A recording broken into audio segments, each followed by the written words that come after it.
Alô pessoal, mais um vídeo no canal Vene Casagrande, primeiro vídeo dessa semana. Enfim, a data FIFA vai acabar, o Flamengo vai voltar a jogar uma partida nessa quarta-feira contra o Botafogo. E como está sendo a preparação no Flamengo, nós vamos contar. Mas nesse jogo contra o Botafogo, por ser em gramado sintético, alguns atletas podem não ir para esse duelo. E a gente vai trazer essas informações no vídeo de agora. Vamos também trazer informação sobre Jorginho, ele criticando a grama sintética, falando até que o pai dele virou a casaca, torcia para um outro clube e agora torce para o Flamengo. Tem também desorganização em grande clube da Série A, que criticou o Flamengo, e a gente vai trazer para vocês essas informações aqui. Olha, vou te falar, e a culpa é do Flamengo, hein? Pois é, isso tudo e muito mais no vídeo de agora. Mas antes, gostaria de pedir para você se inscrever no canal, soltar o dedo no like, ativar a notificação e também compartilhar esse vídeo com os amigos, com as amigas. Também não deixe de hypar o vídeo, tá? Você hypando o vídeo, a chance de o Flamengo vencer na quarta, o Botafogo, é maior. De onde você tirou isso? Fontes da minha cabeça. Isso tudo e muito mais agora, galera. Vamos lá, vamos começar essa semana maravilhosa. É o seguinte, olha a informação que eu vou trazer, hein? O Cuiabá entrou com uma ação na CNRD para cobrar do São Paulo uma dívida de R$1 milhão que envolve o atacante Gustavo Santana, que pertence ao Dourado, ao Cuiabá, e está emprestado ao Sub-20 do Tricolor. Mas, Vene, por que você está falando isso? Você traz notícia do Flamengo. Calma, vocês vão entender. Sabe qual é o motivo da dívida? No empréstimo tinha uma cláusula dizendo que, se o jogador atuasse contra o Cuiabá, vestindo a camisa do São Paulo, e também valeria para partidas do Sub-20, o São Paulo deveria pagar uma multa ao Dourado, ao Cuiabá, de R$1 milhão. No time paulista, a informação passou batida, ou seja, ninguém sabia dessa informação, dessa cláusula. E o atleta acabou entrando contra o Cuiabá no segundo tempo e ficou 6 minutos em campo, em um jogo em junho, pelo Sub-20. O que o Cuiabá fez? Certamente, claro que ele está certo, entrou com pedido para receber o valor de R$1 milhão. O São Paulo não pagou. O que o Cuiabá fez? Entrou com uma ação na CNRD. Agora, vem mais um detalhe. No empréstimo desse jogador do Cuiabá ao São Paulo, a opção de compra é de R$700 mil, ou seja, o valor da multa é maior do que o valor para comprar o jogador. Verê por que você está falando isso? Agora eu vou falar. O São Paulo emitiu um comunicado oficial enorme para criticar o Flamengo, dizendo que o Flamengo bloqueou o valor do dinheiro da Libra, por isso que eles não tinham dinheiro para pagar. Não, a culpa não é do Flamengo não, São Paulo. A culpa é da desorganização de vocês. Olha esse contrato, gente. O valor da multa é maior do que o valor para comprar o jogador. O jogador entra em campo, fica 6 minutos em campo. Ninguém sabia da informação no São Paulo. Aí o Cuiabá, o que faz? Cobra o valor. Está em contrato, tem que pagar. E não recebe. E a culpa é do Flamengo por essas e outras, que está cada vez maior a discrepância entre Flamengo e Palmeiras e os demais clubes. Por essas e outras, são os dois únicos clubes que são organizados. Ah, mas tem SAF. SAF, beleza, não vamos entrar no balaio. E mesmo assim, tem SAF que tá uma bagunça danada, tem SAF que fale. Então, assim, na boa, a culpa não é do Flamengo. A culpa é dos dirigentes que são desorganizados.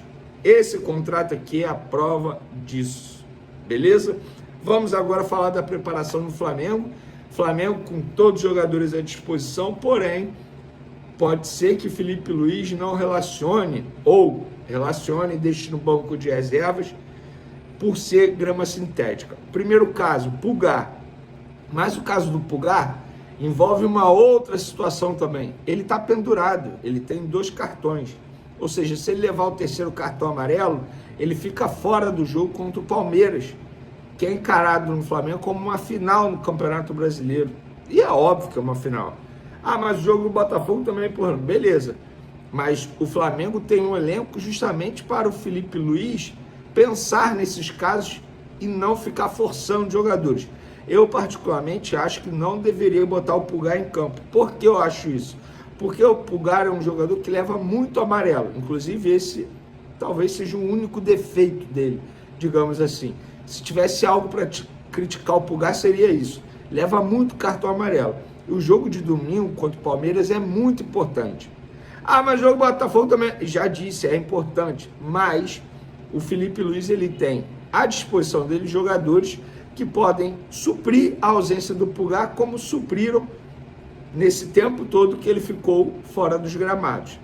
Então fica a dúvida se ele vai ser relacionado. Outro jogador que pode não jogar e nem ser relacionado é o De La Cruz. E eu vi um levantamento aqui do site Coluna do Fla extremamente interessante. Gramado sintético do Engenhão Newton Santos é uma preocupação para o joelho de La Cruz. O Flamengo vai avaliar a presença do meio uruguaio no jogo contra o Botafogo. Vai lembrar que De La Cruz nunca jogou no campo do Botafogo justamente por conta desse receio. Para termos uma ideia, desde que chegou ao Flamengo, De La Cruz tem apenas 15 minutos em sintéticos no Brasil. No gramado do Botafogo, sintético, 0 minuto. Sintético do Atlético Paranaense, 0 minuto. Sintético do Palmeiras, 15 minutos. Comissão técnica do Felipe Luiz e o próprio De La Cruz ainda vão definir sobre a presença do meia no Botafogo e Flamengo de quarta-feira, jogo 7h30 da noite no Newton Santos, tá, galera? Lembrando que a diretoria do Botafogo está promovendo promoção aí para poder tentar encher o estádio Newton Santos. Eu tenho certeza que no setor visitante, no caso, o setor da torcida do Flamengo, estará lotado.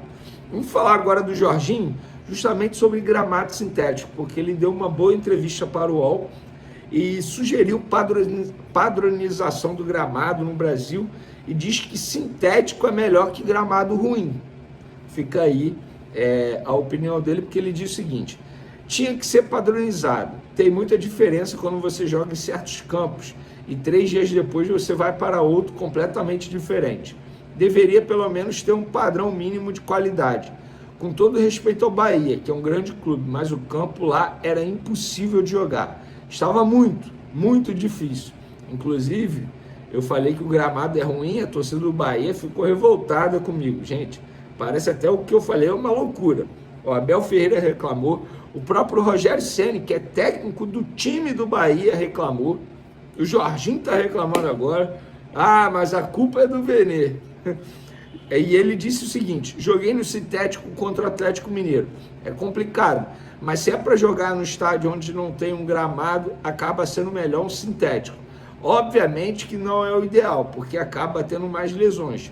O sintético é bem pior do que um campo normal, mas há campos e campos. Então, fica aí a opinião do Jorginho. E o Jorginho também revelou o seguinte: o pai dele virou a casaca, rapaz. Ele revelou aqui, ó: meu pai virou a casaca na hora, risos. Não está nem aí, coloca a camisa do Flamengo, vai embora e fala: sou Flamengo agora. Porque o pai dele torcia para o Vasco, pelo menos torcia, né? Pelo que o Jorginho está dizendo aqui, o pai dele era torcedor do Vasco e agora torce para o Flamengo. Gente, eu não sou pai, tá? Nem sou mãe, mas muita gente diz aí que os pais e as mães fazem tudo pelos filhos. Vi muito torcedor vascaíno criticando, então ele não era Vasco. Quando você tem um filho e dizem que amor, o seu amor pelo seu filho vai muito além, transcende tudo aí, eu não vou julgar, ué. O pai dele tá vendo o filho dele ser um cara muito bem quisto, amado pela torcida do Flamengo, vai torcer contra o Flamengo? Não. Eu vejo isso como algo muito natural, normal, para mim, sem nenhum problema isso acontecer. Pessoal, o Flamengo, rapaz, divulgou aqui a agenda de treinos da semana, tá? O Flamengo treinou já nessa segunda-feira, tá? Vai treinar terça-feira à tarde. Quarta tem jogo contra o Botafogo, na quinta treino à tarde, na sexta treino pela manhã, sábado treino pela manhã e domingo jogo à tarde contra o Palmeiras. Lembrando que os 3 próximos jogos do Flamengo são muito difíceis. A vitória do Palmeiras em cima do Juventude no final de semana pressiona demais o Flamengo diante do Botafogo, e eu acho que o resultado do Botafogo vai influenciar demais no jogo contra o Palmeiras em todos os aspectos, sobretudo no Maracanã. Não é mentira, o perfil da torcida do Flamengo mudou. É um perfil totalmente diferente, é um perfil off-Rio, é um perfil que levanta celular na hora de cobrança de escanteio, na hora de cobrança de falta. Eu não estou aqui criticando a torcida rubro-negra atualmente, eu estou trazendo um fato. O perfil mudou. Se o Flamengo perde para o Botafogo e o Palmeiras ganha do Red Bull Bragantino, a pressão dos torcedores em cima dos jogadores, desde o primeiro segundo, será muito grande. E quando eu falo isso, um jogador errar um passe, já vai ter aquele estiatório. O Flamengo sai atrás no placar, já vai ter aquele estiatório. Então o jogo contra o Botafogo é crucial para o Flamengo diante do Palmeiras e diante do Racing. Os 3 próximos jogos aqui no Rio de Janeiro: Botafogo, Newton Santos, Palmeiras e Racing Maracanã, tá? Jogos complicados. Porém, o Felipe Luiz tem boas notícias aí durante essa data FIFA. Ótimas notícias. Saúl 100% recuperado, Arrascaeta zerado, nenhuma fadiga muscular. Samuel Lino descansou, tem que continuar sendo titular depois desse período aí, digamos, de descanso durante a data FIFA. Tem muita boa notícia no Flamengo, o Eric Pulgar de volta. O Felipe Luiz não tem mais desculpa. Ele teve o elenco todo à disposição e um longo período para poder trabalhar. 2 fatos raros no futebol brasileiro. Agora fica a curiosidade como o Flamengo vai atuar, porque de fato caiu muito de rendimento nos 5 últimos jogos, quando só teve uma vitória. Chegou o momento do Flamengo colocar à prova o grande elenco que tem, o melhor elenco do futebol sul-americano.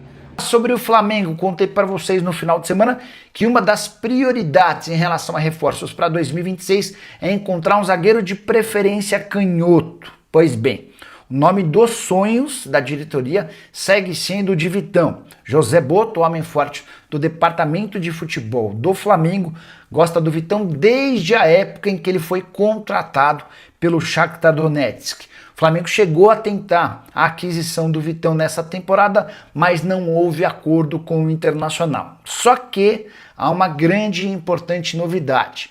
O contrato do Vitão com o Inter se encerra em dezembro de 2026.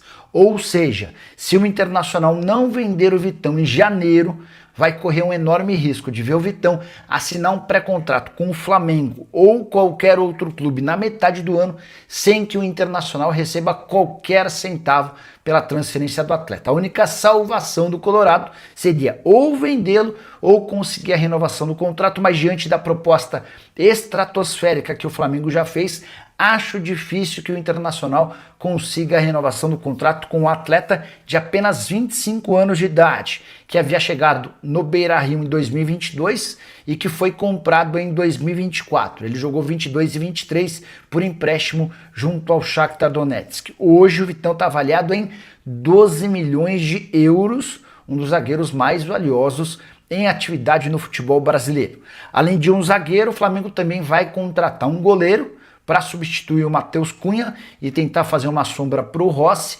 além de um centroavante. Essa busca por centroavante antiga, na metade do ano, o Flamengo insistiu com vários nomes: Vlahovic, o Beltrán, Tati Castellanos, além de Gabriel Jesus, mas as cifras pedidas pelos atletas e por seus clubes inviabilizaram qualquer possibilidade de acordo.